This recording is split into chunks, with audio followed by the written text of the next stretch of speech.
Hi, friends. Welcome to the Generation Cedar Premium podcast. I'm so glad you subscribed, and I think you will be too. This is where the really good, deep, meaty stuff is. So grab a cup of coffee or do whatever it is you love, and let's dive in. Today's episode is Homeschooling Mythbusters. We're going to talk about 5 different homeschooling myths that people often have. And this is especially a good episode if you are thinking about homeschooling, if you are fearful, or you just kind of don't know where to begin, or you believe some of those myths about homeschooling, and I'm hoping to bust some of those for you. So let's dive in. We have been homeschooling now for about 23 years, and I love it. We love it. I have no hesitation in sharing my opinion. I think it's just the best way to go, especially for Christian parents. There are some other Christian education alternatives, but I am just really fond of homeschooling. Have lots of reasons for that, and I'll be sharing those. But sometimes we homeschoolers take for granted that everyone knows all the ins and outs of homeschooling, and that's why we can't figure out why everybody isn't doing it. But really, a lot of people not only don't know much about the nuts and bolts of homeschooling, they also don't know any families who do it. And so they have no models to follow, and they have never seen the success of homeschooling. For those people, homeschooling is just one big, scary, weird operation that seems light years away from anything they would ever want to do. So I'm hoping throughout this episode, I don't want to shame any of you who do not homeschool, but I just want to present some practical facts and opinions about homeschooling. I want to start the conversation out by saying one of the biggest obstacles people face about homeschooling is that they try to transfer their picture of school directly into the home and imagine it should be the same thing. I did this. I think everybody has done this. We have a hard time imagining anything else besides the narrative that we all grew up in and were a part of in our schooling experience. Now, from my experience and many others I know, the word homeschool itself is a bit misleading since we do have preconceived ideas about school and what that should look like. So I like to call homeschooling either home education or life learning even. It's more of an encompassing kind of thing. And the main point being, homeschooling is a way of life. It's not something you do a few hours a day. It's a completely different picture with different elements than what we all grew up calling school. Now, that fact alone scares people because it's so different than what we know. And we've been convinced that there's only one way to educate children, and that could not be farther from the truth. The way we did school growing up is not the only way to educate a person. Years ago, many of the great intellects of the day were homeschooled, even though that's not what it was called. And I would go even further to say that the institutionalized schooling method, the way we do school, is less than satisfactory with many handicaps and limitations due to its very nature. We're prone to think that it is the best way or the only way, when in fact, professional educators heartily admit that trying to educate a whole classroom full of children with all different levels of skills and all different types of learning styles is near impossible. They contend that the best form of education is private tutoring, which is essentially what homeschooling is. And that's only the academic side, a small part of real education. With that said, let's dive into the first myth that I want to talk about, and that is, what about socialization? I don't know when the beaten to death subject of socialization is going to die, but until it does, I guess we'll keep talking about it. It has become such a popular response to homeschoolers that most people spout it off without even understanding their own accusation. What they're asking, I think, is how will your children know how to act in the real world, right?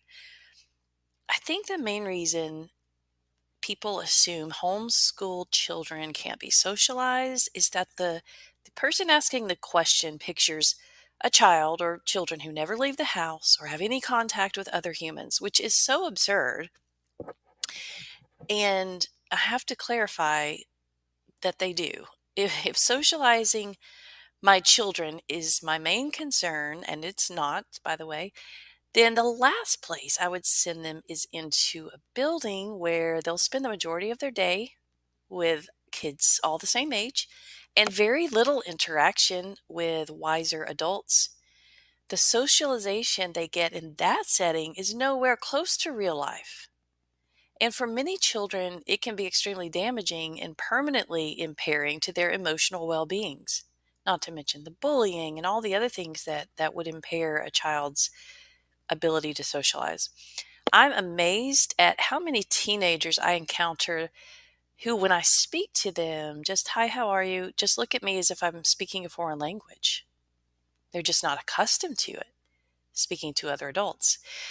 Preparation for real life, sitting in a desk in a room all day with 25 other people my age and a teacher trying to get us to learn something when I'm much more interested in my socialization, it's just not very realistic. Back to our unsocialized homeschooler. We actually leave the house at regular intervals. We have many, many friends. We go to social gatherings. We have families into our home. Our kids play sports. They have jobs as they get older. We see our children becoming much more widely associated with people of many different ages and walks of life. They're comfortable and helpful with small children, and they enjoy conversing with elderly. It's just a beautiful thing when they're more able to interact with people of all ages and walks of life. I think that is a better way to socialize. We want our children to find their self worth in who they are in Christ and not be measured in their sensitive years by what other children their own age deem them to be. And a few children are resilient to cruelty and the meanness and bullying of others, but most are not. Parents, I think, deceive themselves by thinking that exposure to ridicule at a young age will make them better or tougher. I think it can be super harmful. Our children have plenty of opportunities to learn to share, believe me, just within our own family. My desire for my children is not only to learn to communicate well with people, but to be courteous, respectful, and welcoming to every person they meet, a feat difficult to accomplish in a peer segregated group all day. And we don't have to create opportunities for our children to socialize. Our lives are much more centered around a real life model so that the opportunities are there all the time. There is not even a need to join clubs or groups. As I was checking out, the cashier engaged my daughter in a conversation, and they talked for a while. After quite a lengthy discussion, she finally discovered that we homeschooled. She then looked at me and asked, how will your children ever learn to talk to people if y'all are home all the time? And I really didn't have an answer. It's only fitting that we discuss the misconception of sheltering children too much as a natural follow up to the socialization question. And there are several problems with the accusation that homeschoolers shelter their children too much. The first one is that when someone accuses us of sheltering, what they're really assuming is that homeschooling parents try to keep their kids undercover, hidden, and oblivious from sin and worldliness. Not only is that kind of life virtually impossible, that is not at all the angle that most of us take. The other problem is that too many parents, Christians included, have been deceived into thinking that protecting their children is bad, that sheltering in the accurate way is harmful, when in fact it's our sole responsibility, going hand in hand with training them up in the nurture and admonition of the Lord. Satan roams to and fro upon the earth, seeking whom he may devour, the Bible says. Tragically, children are an easy target when they're just left to themselves. Most homeschooling parents raise their children with the philosophy that being immersed in a sinful culture where wickedness is exalted and righteousness is abased calls for a careful walk alongside them, providing for them a biblical lens through which they can view the world. We believe children are not mature, not readily discerning, and need careful guidance of their parents as they filter and process all the stimuli they receive. By the way, homeschoolers not only actually leave the house, but probably have more contact with the real world than do those children who are confined to a building all day. The freedom of homeschooling provides such opportunities for activities and outings and interaction with the public that our problem is usually how to curb our interaction rather than trying to create it. Homeschooling children are not sheltered at all from knowing about sin. Sin is indwelling within them to begin with. And then, sex, drugs, adultery, they know all about it, unfortunately. But remaining under their parents' protection for a time while they are learning to distinguish the truth from lies helps them to navigate these topics instead of becoming buddies with the guy or girl at school that is sexually promiscuous, hearing from them all about how fun it is, having their parents' authority about right and wrong undermined. My parents said having sex before marriage was bad, but my friend seems to be fine. Instead of that, we're able to point to examples of those whose lives are being destroyed by immorality. We can point to those happy-go-lucky teenagers who are now miserable adults with broken families and show them the ultimate end of those who choose to live in disobedience to God.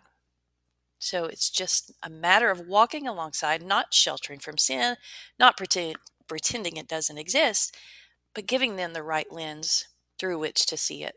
This was my personal experience in the public school system. I knew all about right and wrong, being raised in a Christian home since I was born. But when I entered high school, and almost every kid there was involved in a sinful life of some sort, it became normal.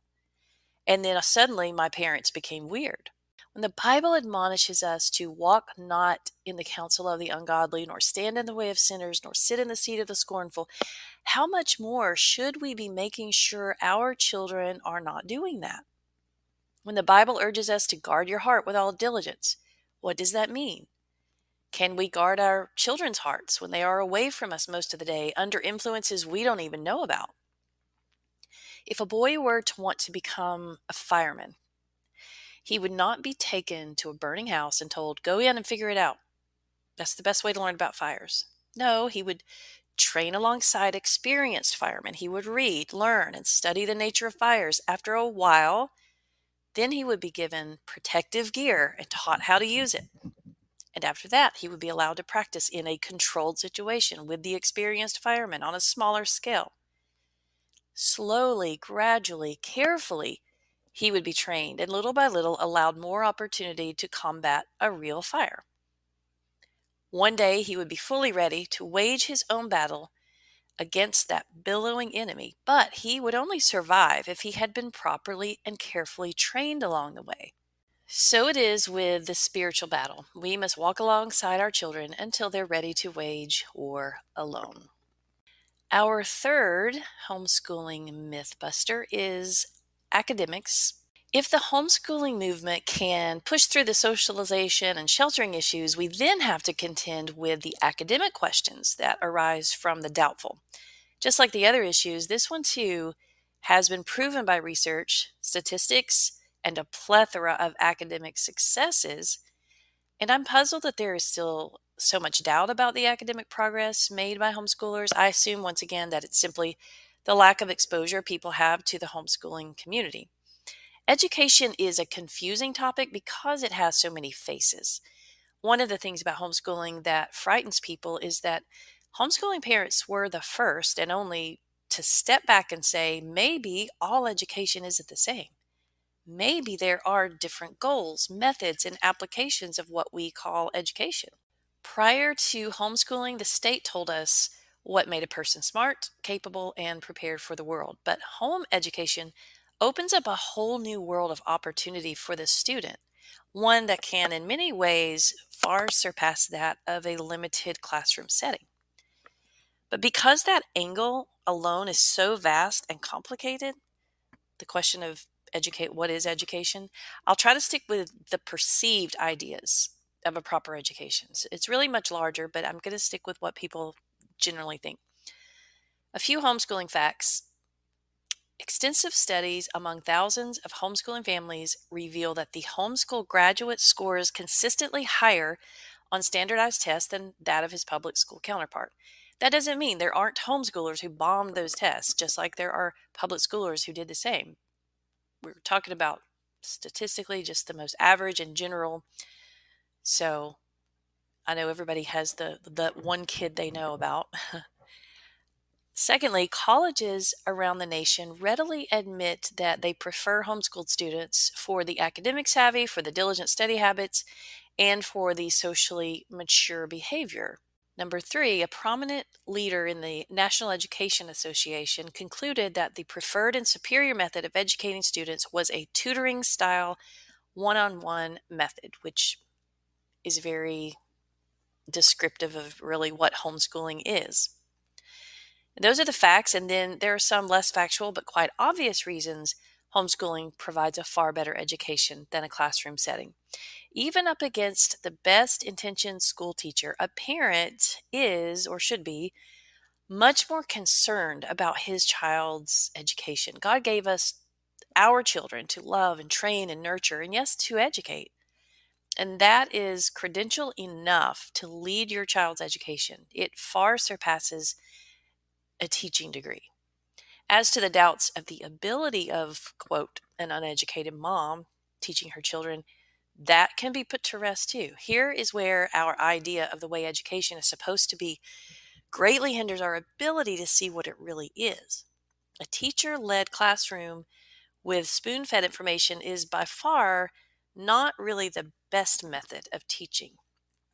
It's the only way to accomplish the mass education we're familiar with, but a superior method of teaching would be to ignite a love of learning in a child and then show him where and how to find information he needs, discovering it with him along the way. This type of teaching ensures more of a self directed learning style, and it leaves him in a perpetual state of learning instead of just an 8 to 3 state of learning. And let's not forget, for the really worried parent, there is an ocean of resources to assist the homeschooling parent. Teacher videos, any kind of learning style curriculum you can imagine, co op classes, debate clubs, tutoring, YouTube videos. The world is your ocean as far as it goes. Really, so many that it's difficult to choose. I've seen mothers without even a high school diploma raise brilliant homeschooled children. And you can bet that her education was beyond the high school level too when she was done. Another added benefit mom gets to learn too.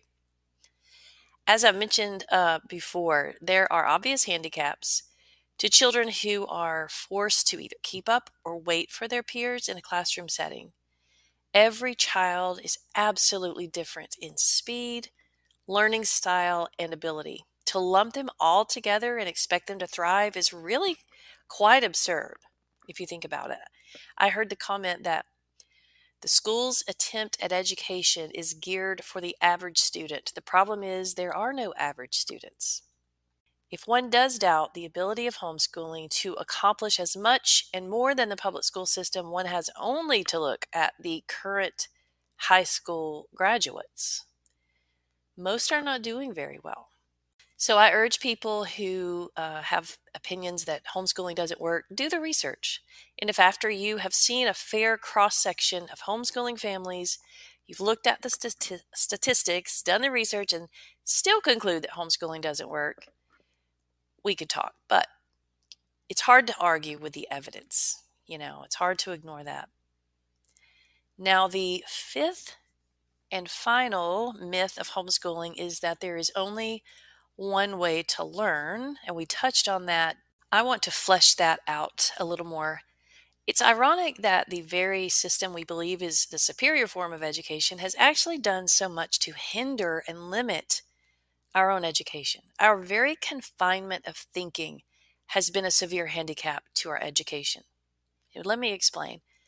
When a child is first born, he enters the world with an amazing curiosity given to him by God that enables him to learn what he needs to learn. He is curious about everything, even before he's able to express it. From the instant he's born, his brain has already begun to process language, sight, sounds, the whole universe. He is heavily engaged in a living education. He continues that all through his toddler years, learning more, adding more to his repertoire of knowledge. His parents, if they're involved much in his life, are his teachers.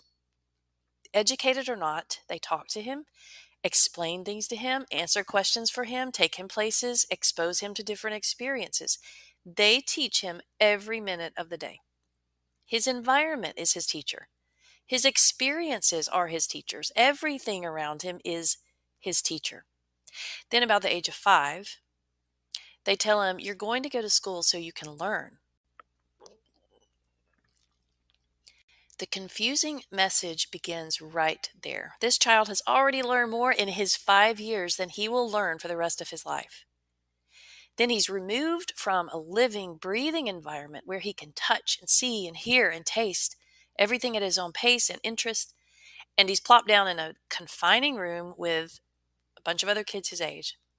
And they're definitely taught. They're taught to be quiet when they have questions, taught to stand in a straight line outside the bathroom, very important life skill, taught to work faster or slow down depending on what everyone else around him is doing, and the list goes on. All the while, he is being conditioned to think that his teacher is the only one in his life that has anything intelligent to impart. He's also being conditioned that school equals learning. And since school is from 8 to 3, then learning starts at 8 and it's over at 3. Education has become a whole new concept. Worse yet, as he gets older, it becomes fashionable to dislike school, therefore disliking learning. Not all kids adopt this loathing of learning, but I don't remember very many who didn't. Still worse, these older children being forced to conform to the average curriculum, work at an average pace, and study the average subjects are robbed of the ability to indulge their natural gifts and talents and bents and learn what they're interested in. One of the tragedies of this system can be explained by my own experience as a high school English teacher. It happened with many children, but I want to describe one example. I had a student who, by the school standards, was an absolute failure. He only passed through his academic classes because of the pressure by the administration. He was totally disinterested, angry, lethargic, hated being at school, and we shamed him for it. I later wrote him an open letter of apology. What we didn't realize was that this kid had tremendous abilities and talents that were not able to be expressed in the classroom. I was trying to force him to understand Shakespeare. He could barely read, but his interest lay in cars and mechanics. He had an uncanny ability to take things apart and make them work. He understood things about automobiles that blew my mind. Do you know how he could have become a well-rounded, educated student? By being given the freedom and opportunity to study his art. Reading would have taken on a whole different meaning to him had it been connected to something that interested him. Give him a mechanics manual or an intriguing biography about a race car driver, things like that. And his curiosity would have propelled him to learn the necessary skills to indulge his interest. Every subject could have been taught to him from a delight-directed approach. Learning would have been something he enjoyed, and better yet, his self-esteem would not have been shattered by all the teachers, like me, that told him that since he wasn't performing on the same level as the other kids, he wasn't smart. It's a tragedy that's happening every day. Some kids do thrive in a classroom setting. I'm not saying they don't, but so many children have lost tremendous potential in their own areas of expertise because they were forced into a mold they didn't fit. And while there are some very basic concepts that everyone should learn, those concepts are not learned the same way by everyone. And while there are, of course, basic concepts that everyone should learn, those concepts are not learned the same way by everyone. Reading, math, and communication, in my opinion, the bedrock of a good education, will either be a delight to the student or a misery, depending upon that student and the way the subjects are presented to him.